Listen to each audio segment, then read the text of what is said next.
Okay, guys, I had to come back on this morning. You know why, and you know me. Because once I pop, I can't stop, okay? And I usually have to just kind of reiterate, what I'm trying to say, because sometimes it gets misinterpreted, okay?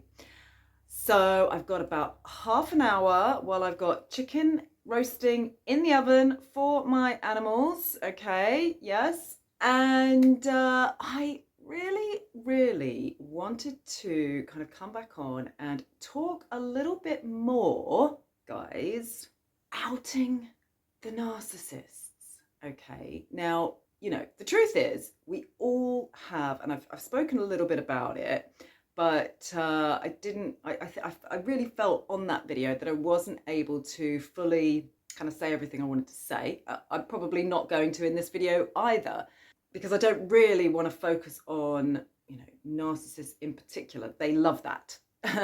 There's nothing they want more than all of your attention, and they will like completely destroy you and your boundaries in order to get your attention. And they actually don't care whether it's good attention or bad attention, because generally the thing with narcissists, and the thing with the narcissistic aspect of generally each of us, okay, unless and until you've done a considerable amount of healing, that means that more than 80% of your cells, okay, have to have become light, right? So I'm doing this actually over really the main kind of, exactitude of the Pisces moon, okay? And it's very much about what is unconscious. And I have actually come to realize that every single cell has the potentiality to be conscious. But when you put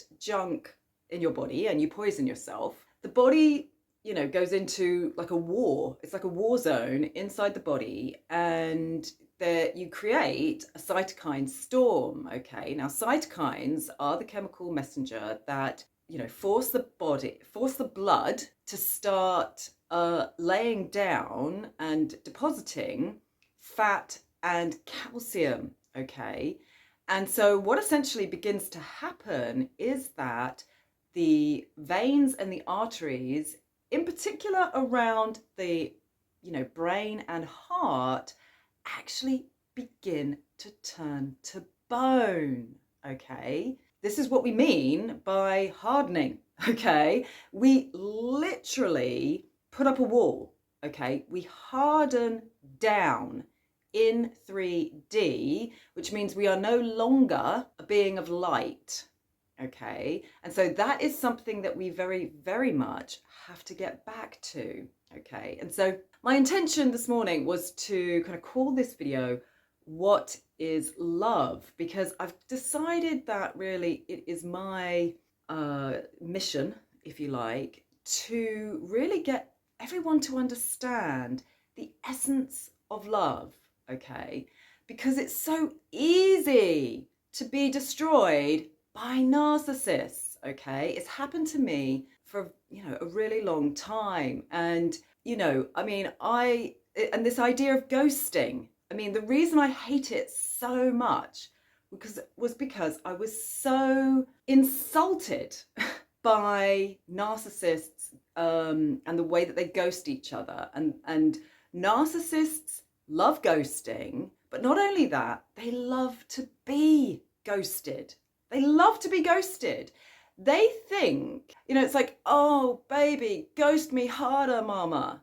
It's like they think, because that's all they really know how to do, because they are hardened down in the brain. So there isn't a kind of a transference of just, that's what a download is. It's when it's just information moving through you. It's a difference between information moving through you and it being a direct channel for the divine, and just thinking hard and going into, extreme thought patterns that you get caught in a loop with. And that's when, you're in an internal possession. Okay. And it can quite often stem from an external possession, okay? And so this is really, really, and you know, one of the things I wanted to point out, and I point out kind of on my video and everything like that, I mean, I've been doing extreme, you know, enlightening work, okay, for 27 years. Now, in particular, for 10 years, because I've been doing my own work for 10 years.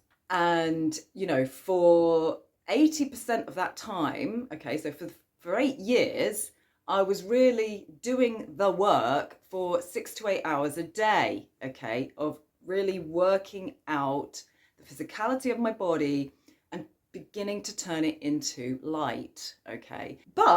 And I've still got a very hardened down calcification in the right hand side of my trust center, okay. Now, everybody is hardened down in C1.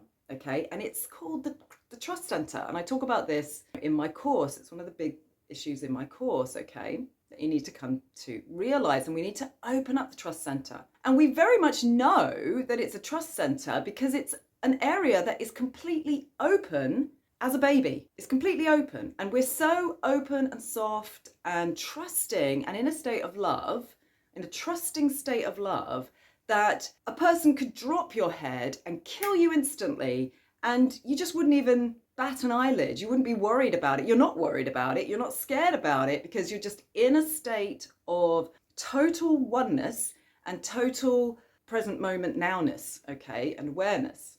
And so what ends up happening is that we lose trust from our caregivers in the first 2 years in particular, but up to 7 years. And then if you've gone to boarding school or something like that, or, you know, had extreme kind of physical trauma of, you know, rape or violence, you know, that kind of thing, or maybe, you know, we all know maybe somebody close to you died, you know, that kind of thing is extreme trauma, okay? And those are the incidences that make us harden down, okay? And, you know, it's no judgment. And this is the thing, this is why, okay, this is why when I say, you know, if you put X, Y, Z into your body, onto your body, then, you know, you've got big problems and you're probably a narcissist, okay? You're probably hardened down. You've got very extreme areas of stagnation and they're turning into disease.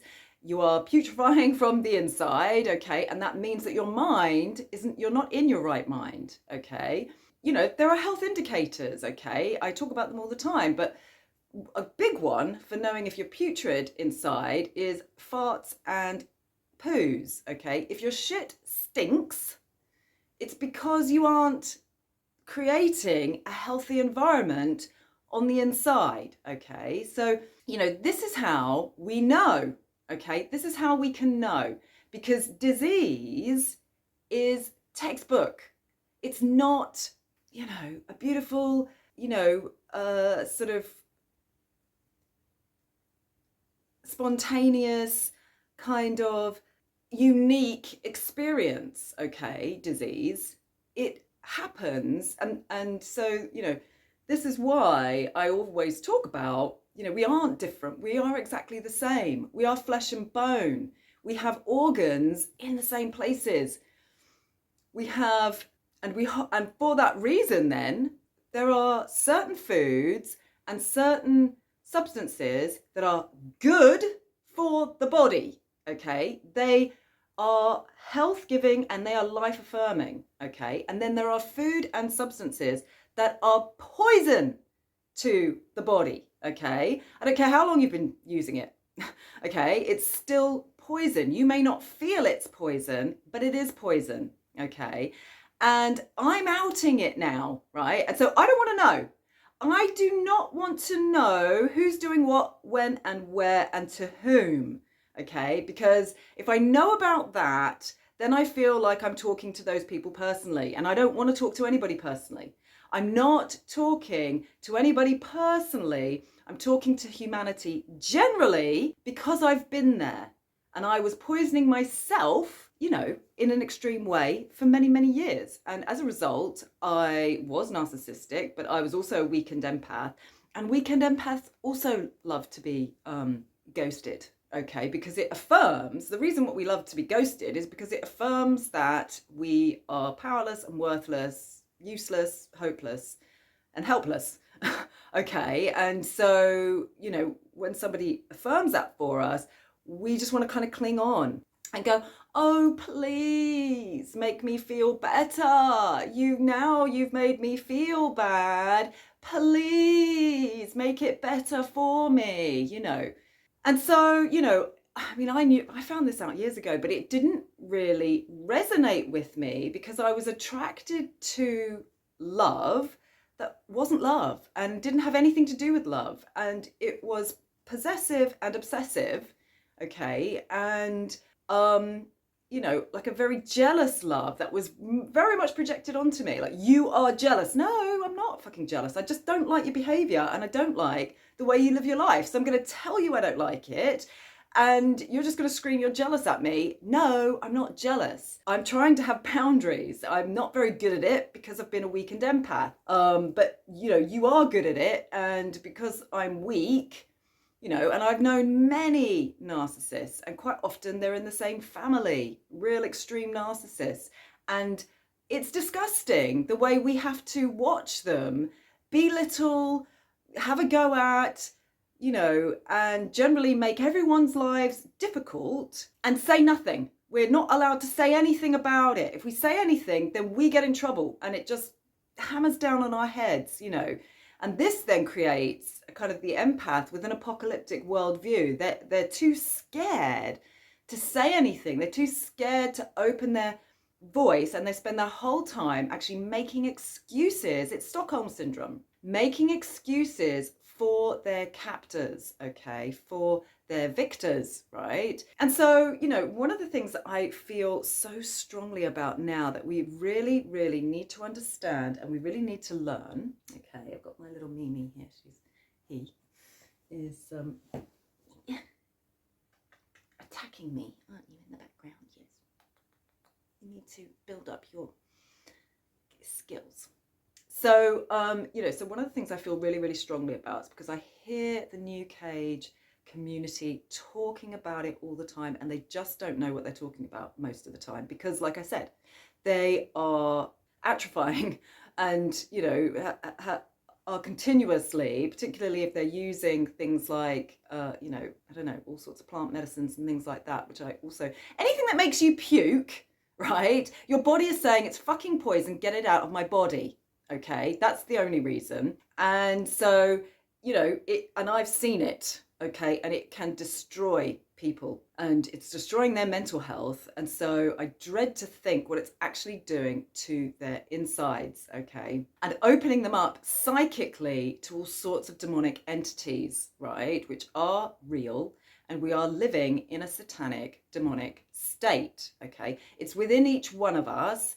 And if we're feeding the demon, which is the narcissist, okay, and being demanding and ghosting people and wanting people to ghost us and things like begging them to love us and things like that, then we are also being led by our demons, okay? It's internal possession and it's external possession from other people telling us that we aren't good enough and us telling ourselves then that we aren't good enough and things like that. But what is then love? All of that is fear, okay? All of that is anxiety. All of that is stagnation and as a result, aggression, okay? Because it's inflammation that makes us, that creates frustration, okay? And so, you know, I know it because I've gotten rid of it. And so then when I put things in my body that create internal inflammation, it reminds me of the feeling of being a child when you're just going into those inflamed states and you're having a little tantrum, or you're not quite able to have a tantrum because it's just all been so locked up and you're just feeling like,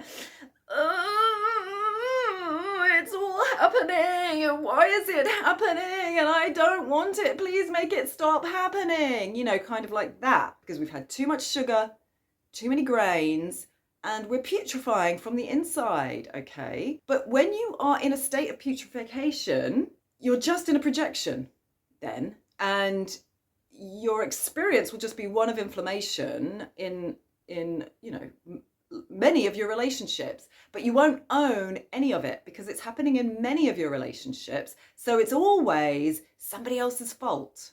Okay. And that's where, we've talked about the fingers pointing, right? And so I'm going to keep coming back to this question.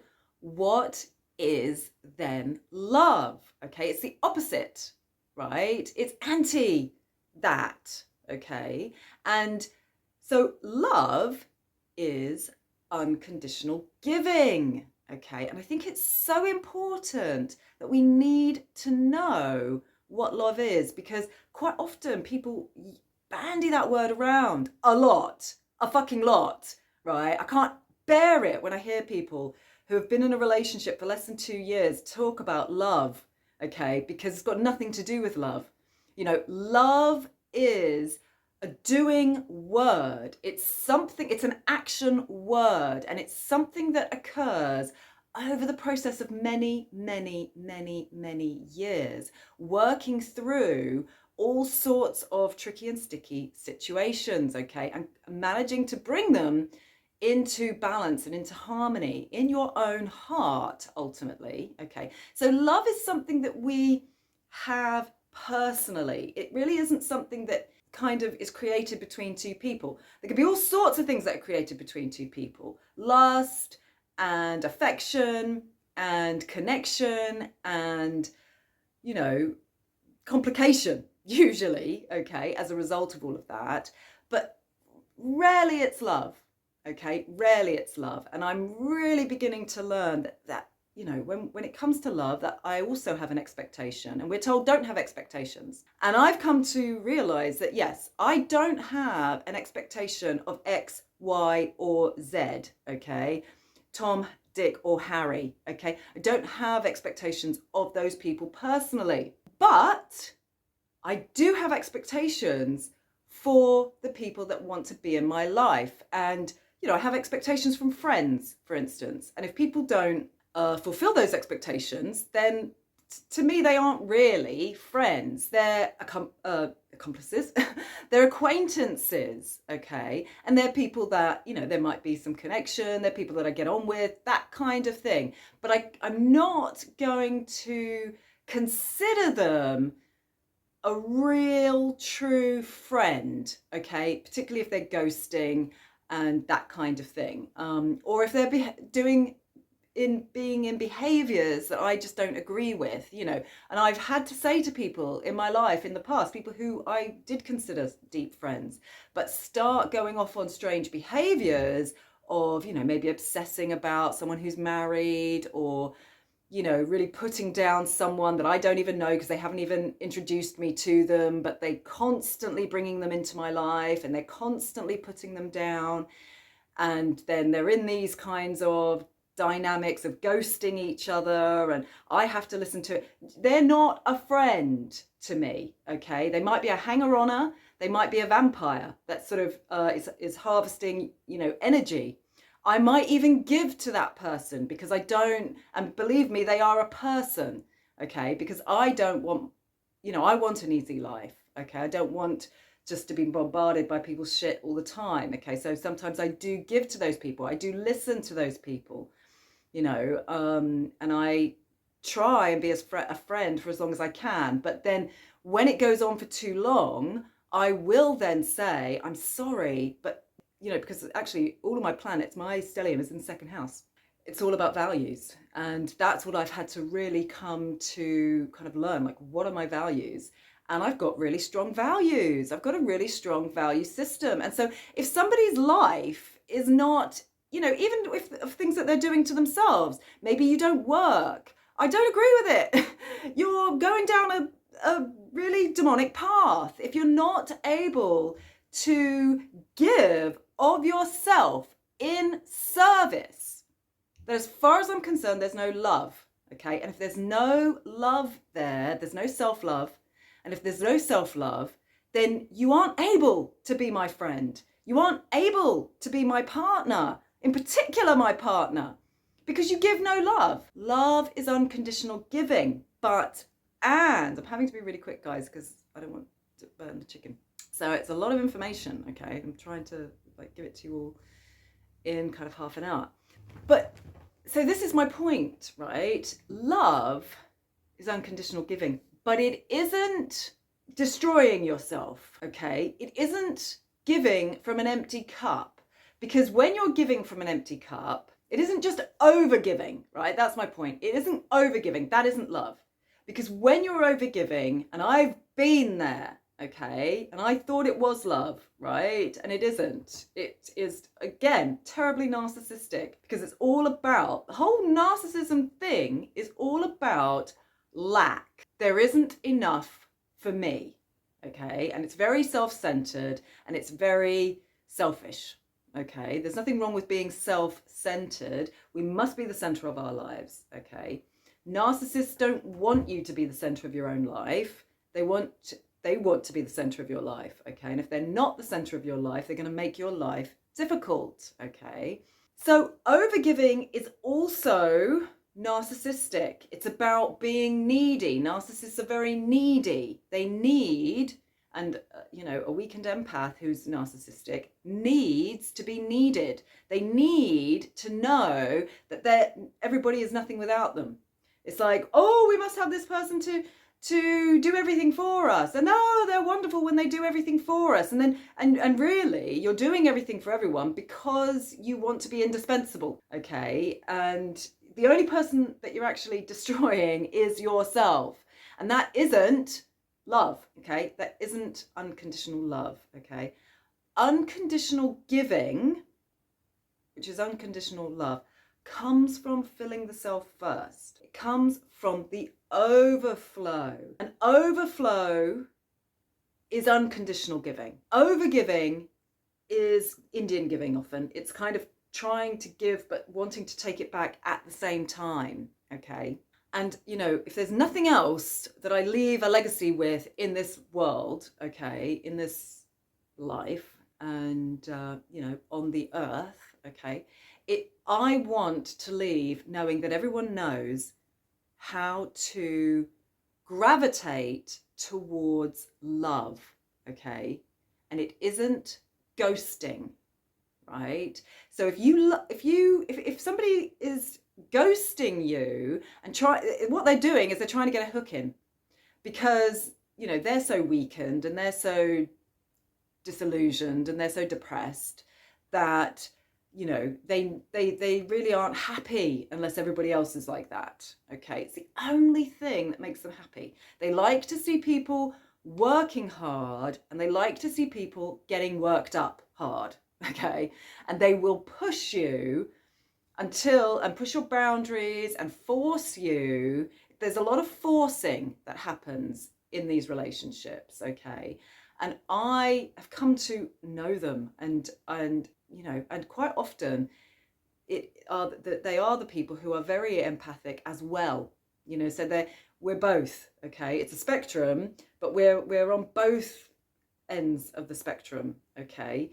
And as a result, going nowhere quick in anything, particularly your health and wellness, okay? The only way that you can get to a place of love,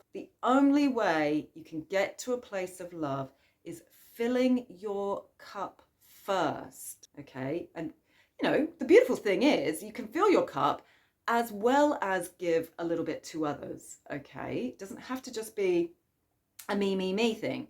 When it's like that, then, that isn't love and that isn't giving to yourself, okay? That's taking, and it's different from receiving, okay? It's often difficult for narcissists to understand that. Oh, I'm very good at receiving. No, you're impossible to receive. If I try and give you a gift, you just reject it, and you'll put it somewhere and not even open it often for weeks and months and even years. I've had that in my life, where something's new, it's come into the house, it's had to go in the shed, and we haven't even looked at it for 10 years because, the narcissist can't handle change, and they can't receive beauty. So they push it away, but then they'll take something, And that feels good to them, because what they really need is to feel like they've got power. So they want to feel empowered, but they don't know how to, because they don't know how to fill their cup, because they were never taught and they were only ever ghosted. Okay. And so rather than empower themselves, they are like vampires, and they harvest your energy, and it makes them feel good. Okay. It's only for a little while, and then they'll start complaining again. I have had it up to here with narcissists, and I, have been in situations with narcissists on coming to this moon, okay? And I've been very clear, and I've been very honest, okay? I've done it in a very loving way, because I can do that now, okay? That is the beauty of healing, okay? Is that you can begin to set boundaries for yourself.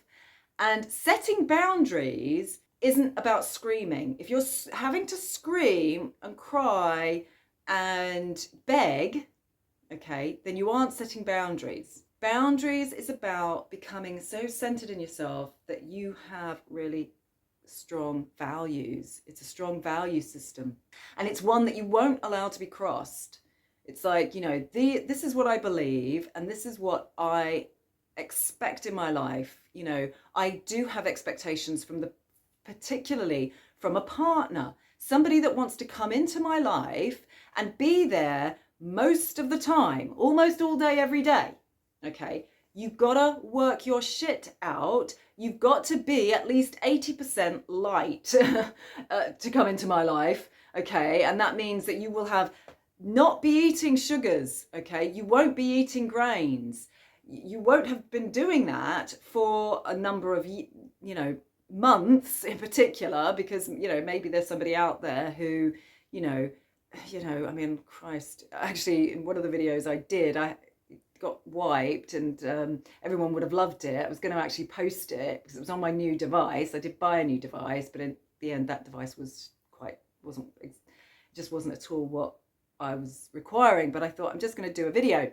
But I forgot to put the mic on. So it's in 2 parts, blah, blah, blah, blah, blah, and no sound. And I just thought, gosh, everyone's going to love that video, right? Okay. But then my son deleted it, so we didn't get to see it. But anyway, we've got a beautiful day today. I remembered the thing that I wanted to tell you kind of on the last video, and I couldn't even remember when I was trying to write the blurb. So I started doing it. It's the new upgrade way of getting rid of chemtrails, guys. And so I've been doing that over the last few days. They have been hammering down hard, okay? Trying to create this demonic environment so that we're all feeling a little bit scared. Our leader's gone. And so what it is, okay, and it's just so much easier for all you people out there who don't like, focusing and concentrating and meditating and creating,